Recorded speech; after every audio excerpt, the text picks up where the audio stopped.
Hello everyone, welcome to our YouTube channel. इस video में हम मैथ के क्वेश्चन करेंगे जो एसएससी और रेलवे एग्ज़ाम के लिए इम्पोर्टेंट है। तो चलिए वीडियो को शुरू करते हैं।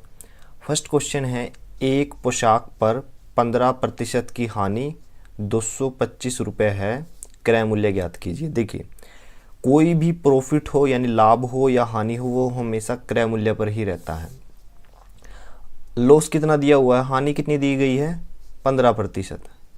ठीक है, तो क्रय मूल्य कितना होगा, 100%। ठीक है ना, अगर क्रय मूल्य 100% है तभी तो हानि 15% है। ठीक है, तो हानि 15% एक्चुअल में किसके इक्वल है, 225 रुपये के। ठीक है, 15 पे कैंसिल कीजिए, यहाँ पे आएगा 15, यानी 1% किसके इक्वल आ गया, 15 रुपये के। तो क्रय मूल्य कितना था, 100%। ठीक है ना, तो सो एज इट इज़ 1% की क्या वैल्यू है, 15।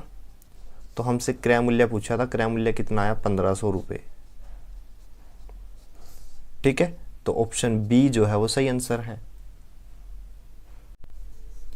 नेक्स्ट क्वेश्चन है, यदि 2 साल के लिए 5% की वार्षिक दर से चक्रवृद्धि ब्याज और साधारण ब्याज के बीच का अंतर 225 रुपये है, तो मूलधन ज्ञात कीजिए। अब देखिए, समय कितना दिया हुआ है, समय है 2 साल। ठीक है, दर यानी रेट कितना है, 5%। ठीक है, रेट को क्या लिख सकता हूँ, 5% को क्या लिखूँ मैं, 1/20। कैसे लिखा मैंने, 5 के डिवाइड में परसेंटेज हटा के 100 कर दिया, तो 5 से कैंसिल हुआ, 1/20। तो हमें क्या निकालना है, मूलधन। क्वेश्चन को सोल्व करने के लिए हमें मूलधन एज्यूम करना पड़ेगा। ठीक है, मानना पड़ेगा। तो उसको कितना माने, उसका पता यहाँ रेट से और टाइम से लगेगा। ठीक है, तो रेट कितनी है, 1/20। जो डिनोमिनेटर में नंबर है, ठीक है, उसका यहाँ पे कितने साल दिए गए, 2, तो 2 यहाँ पे रख दो। ठीक है, तो कितना आएगा, 20 का स्क्वायर करूँगा तो मेरे पास आएगा 400। तो आपको मूलधन कितना मान के चलना है, तो मूलधन आपको मानना है 400 यूनिट। राइट, तो आपने मूलधन मान लिया 400 यूनिट। अब हम क्वेश्चन को सोल्व करते हैं। 400 यूनिट पर पहले साल में 5%, यानी 5% का मतलब है 1/20, यानी पहले साल में 400 यूनिट का 1/20वां भाग ब्याज होगा। ठीक है, तो 400 का 1/20वां भाग कितना होता है, 20 रुपये, यानी 20 यूनिट कितना हो गया, फर्स्ट ईयर में ब्याज लगा। ठीक है, सेकंड ईयर में क्या होगा, 400 के ऊपर फिर से 20 यूनिट ब्याज लगेगा। ठीक है, तो 400 के ऊपर फर्स्ट ईयर में भी सेम ब्याज लगा और सेकंड ईयर में भी, तो 2 साल में टोटल कितना ब्याज हो गया, 20 और 20 40 यूनिट। तो ये होता है सिंपल इंटरेस्ट, जो हर साल बराबर लगता है। तो 20 और 20 40 यूनिट। ठीक है, अब बात करते हैं कंपाउंड इंटरेस्ट। कंपाउंड इंटरेस्ट ये तो होता ही है, ठीक है, लेकिन जो ये फर्स्ट ईयर का जो ब्याज था 20 यूनिट, इसके ऊपर भी इंटरेस्ट लगेगा। कितना लगेगा, 5%, यानी 1/20। 20 का 1/20 कितना होता है, 1। ठीक है, अब कंपाउंड इंटरेस्ट कितना बना, 20 और 20 40 और 1 50, सॉरी 41, 20 और 20 40 और 41। ठीक है, दोनों का डिफरेंस कितना हुआ, CI माइनस SI कितना हुआ, 1 यूनिट। ठीक है, बट एक्चुअल में ये कितना दिया हुआ है, 225 यूनिट, 225 रुपये। ठीक है ना, 1 यूनिट किसके इक्वल है, 225 रुपये। हमें क्या निकालना, मूलधन। मूलधन हमने माना हुआ है 400 यूनिट। ठीक है, तो टोटल अमाउंट कितनी आएगी, 400, 1 यूनिट की जगह 225 रुपये। तो जब आप 225 को 400 से गुना करोगे तो आपके पास आएगा 90,000 रुपये। तो ऑप्शन जो डी है वो सही आंसर है। नेक्स्ट क्वेश्चन है, दो संख्याओं का अनुपात 2:3 है। यदि दोनों संख्याओं में से 12 घटा दिया जाए तो अनुपात 5:8 हो जाता है, संख्याएं ज्ञात कीजिए। अब ये क्वेश्चन जो है हम ऑप्शन से करेंगे।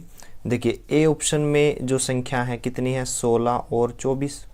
सबसे पहले देखिए क्या इनका रेशियो 2 और 3 है, यहाँ पे 2 कब आएगा, जब मैं इसको 8 से डिवाइड करूँगा, तो 8 दूनी 16, और यही फिर 8 से डिवाइड करना पड़ेगा, 8 थी 24। तो ए ऑप्शन हमारा सही आंसर हो सकता है। बी की मैं बात करता हूँ, 35 और 56। ठीक है, इस यहाँ पे 2 लेके आने के लिए मुझे 17.5 से भाग करना पड़ेगा। ठीक है, तो कितना आता है 2, 17.5 से जब मैं 56 को भाग करूँगा तो यहाँ 3 नहीं आएगा, तो बी ऑप्शन हमारा गलत हो गया। सी ऑप्शन की बात करता हूँ, 72 और 108। 72 को यहाँ 2 लेके आने के लिए मैं 36 से भाग करूँगा, तो 36 दूनी 72, 36 दिए 108, तो यहाँ 2 और 3 और यहाँ भी 2 और 3, तो सी ऑप्शन भी सही हो सकता है। डी की अगर मैं बात करूँ तो 20 और 48 है। ठीक है, तो 20 यहाँ पे है, तो 2 लेके आने के लिए मैं 10 से भाग करूँगा, तो 10 दूनी 20, लेकिन यहाँ पे 3 कैसे आएगा, 48 के डिवाइड में अगर मैं 10 करूँ तो मुझे 4.8 मिलेगा, ना कि 3, तो डी ऑप्शन भी गलत हो गया। ए और सी में से कोई एक आंसर है। अब आगे की स्टेटमेंट पढ़ते हैं। यदि दोनों संख्याओं में से 12 घटा दिया जाए तो अनुपात 5:8 हो जाता है। संख्याएं ये थी, 16 में से 12 घटाइए तो क्या क्या बचता है, 4, और 24 में से 12 घटाइए तो आएगा 12। इनका रेशियो निकालिए, 1 और 3, 1 और 3 आता है, जबकि रेशियो कितना आना चाहिए था, 5:8, तो ए ऑप्शन भी गलत हो गया। बचा कौन सा, सी ऑप्शन, तो सी ऑप्शन सही है। एक बार इसको भी चेक कर लेते हैं। 72 में से 12 घटाइए 60 आएगा। ठीक है, 108 में से 12 घटाइए 96 आएगा। ठीक है, तो कैंसिल कीजिए 12 पे, 12 पंजे 60, 12 अठे 96। ठीक है, तो आप देख सकते हो 5 और 8 ये क्या है, यही रेशियो बोला गया था कि 12 घटाने पे रेशियो क्या रह जाता है, 5:8। तो ऑप्शन सी जो है वो सही आंसर है। नेक्स्ट क्वेश्चन है, यदि 4 आदमी 96 मीटर लंबी दीवार को 2 दिन में पेंट कर सकते हैं तो 6 आदमियों द्वारा 72 मीटर लंबी दीवार को पेंट करने में कितना समय लगेगा। ये क्वेश्चन टाइम एंड वर्क का है, तो इसके लिए फॉर्मूला क्या है, 4 आदमी 96 मीटर लंबी दीवार को कितने दिन में पेंट करते हैं, 2 दिन में।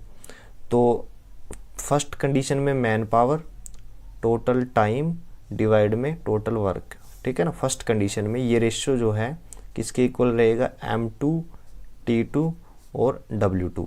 तो M का मतलब है मैन पावर यानी आदमी या औरत भी हो सकते हैं, ये दोनों मिक्स हो सकते हैं, और W मतलब वर्क कितना काम है, और T मतलब टाइम। ठीक है ना, फर्स्ट कंडीशन में है, सेम यही चीज़ है सेकंड कंडीशन में। तो फर्स्ट कंडीशन में M1 देखिए, 4 आदमी यानी M1 की वैल्यू 4 है। T1 मतलब काम कितने दिन में हो रहा है, 2 दिन में, डिवाइड में W1 मतलब काम कितना है, 96 मीटर, किसके इक्वल है, M2 मतलब सेकंड कंडीशन में कितने व्यक्ति काम कर रहे हैं, 6 आदमी हैं, तो M2 की वैल्यू 6 गुना 72 मीटर लंबी दीवार को पेंट करने में, यानी काम अब क्या है, 72 मीटर लंबी दीवार। ठीक है, तो पूछा है कितना टाइम लगेगा, यानी T2 की वैल्यू निकालनी है। ठीक है, 6 पे कैंसिल होता है, कितना आएगा, 12। ठीक है, फिर 12 से कैंसिल होगा, 12 अठे 96, ऊपर भी 8 नीचे भी 8 कैंसिल हो जाएगा, तो T2 की वैल्यू कितनी आई, 1 दिन। तो option A is the right answer.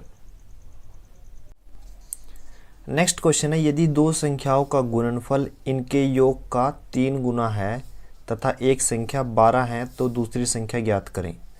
देखिए 2 संख्याएं मान लीजिए मैंने x और y मान ली। ठीक है, तो दोनों की गुना क्या रहेगी, xy। ठीक है, तो दोनों का गुणनफल किसके बराबर है, दोनों के जोड़, यानी दोनों को जोड़ दीजिए उनके 3 गुने के। ठीक है, और एक संख्या क्या दी गई है, मान लीजिए x दी भी गई है 12, तो हमें y की वैल्यू निकालनी है। ठीक है, ये इक्वेशन समझाने के लिए था। तो वैसे डायरेक्ट कैसे करोगे, एक संख्या 12 है, मान लीजिए आंसर ये है, तो दोनों की गुना कीजिए, 12 दूनी 24 बराबर किसके हैं, दोनों को जोड़ दीजिए, 12 और 2 14, फिर उसको 3 से भाग कर दीजिए, 14 3 42, जो कि बराबर नहीं है, तो ए ऑप्शन तो हमारा क्या हो गया, गलत। बी की बात करते हैं, बी ऑप्शन क्या है, 3, 12 और 3 36 तीनों की गुणा करेंगे, 12 तिये 36, और फिर क्या करिए 12 और 3 को जोड़ दीजिए, कितना आ जाएगा 15, 15 की 3 के साथ गुना करिए 45, इक्वल नहीं है तो बी ऑप्शन भी गलत। सी की बात करते हैं, सी कितना है 4, 12 चौक 48, किसके बराबर है, दोनों को जोड़िए 12 और 4 16, 16 की 3 के साथ गुना करेंगे तो क्या आएगा 48, तो यानी दोनों कंडीशन यहाँ पे सेटिस्फाई होती है, तो ऑप्शन जो सी है 4 वो हमारा सही आंसर है। नेक्स्ट क्वेश्चन है 7 भुजाओं वाले एक बहुभुज की डिग्री में आंतरिक कोणों का योग कितना होगा। अब देखिए आंतरिक जो कोण होते हैं इंटरनल एंगल, उसका सम कितना होता है, जितने भी हों 2n-4 और मल्टीप्लाई बाई 90 डिग्री, ये फॉर्मूला होता है जिसमें n क्या है, साइड्स, ठीक है ना, मतलब भुजाएं। तो 2n की वैल्यू कितनी दी गई है, 7 भुजाएं हैं तो 7 है n की वैल्यू, -4 गुना 90 डिग्री, 7 दूनी 14, 14 में से 4 घटाइए 10, 10 को 90 से गुना करेंगे तो क्या आएगा 900 डिग्री, तो ऑप्शन डी जो है वो सही आंसर है। नेक्स्ट क्वेश्चन है एक आयत का परिमाप 28 सेंटीमीटर है, यदि इसकी एक भुजा 4 सेंटीमीटर हो तो दूसरी भुजा की लंबाई ज्ञात करें। ये आयत है,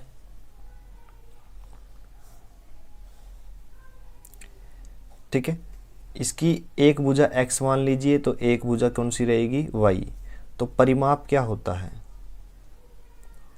आयत में जो आमने सामने की भुजाएं हैं वो बराबर होती हैं, तो आप दो भुजाओं को जोड़ दीजिए x + y और उसको 2 से गुना कर दीजिए। 2 से गुना इसलिए कि क्योंकि यहाँ पे y और x भी आएगा, ठीक है ना, 2 बार लिखने से बेटर है कि x + y करके 2 से मल्टीप्लाई कर दो, ठीक है। अब परिमाप की वैल्यू कितनी दी गई है 28, ठीक है, तो यहाँ से x + y की वैल्यू क्या आएगी, 2 डिवाइड में चला जाएगा, कितना आएगा 14, ठीक है, यानी 2 भुजाएं हैं उनका जोड़ कितना आ गया 14।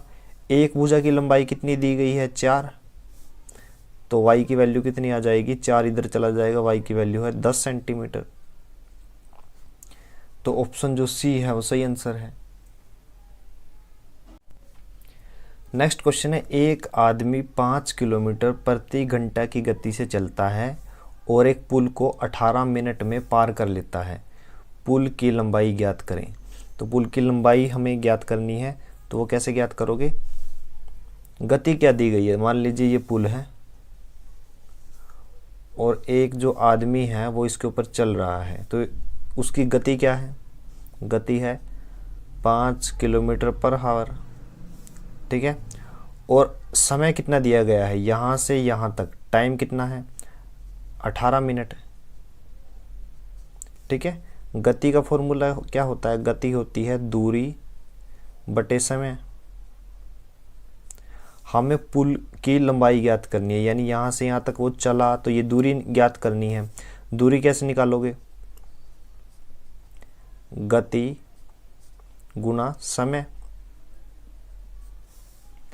ठीक है। गति दी गई है 5 किलोमीटर पर आवर में गुना 18 मिनट। अब करिए क्या, किलोमीटर को मीटर में कन्वर्ट कीजिए क्योंकि आंसर मीटर में है, तो 5 किलोमीटर को मैंने मीटर में कन्वर्ट किया तो 1 किलोमीटर में 1000 मीटर होते हैं, तो 1000 डिवाइड में 1 घंटे में कितने मिनट होते हैं 60 मिनट, ठीक है, गुना 18, ठीक है। 6 से कैंसिल करता हूँ, 6 3 18 और यहाँ पे आ जाएगा 10, 0 से 0 कैंसिल, 500 3 1500, 1500 मीटर, तो ऑप्शन ए जो है वो सही आंसर है।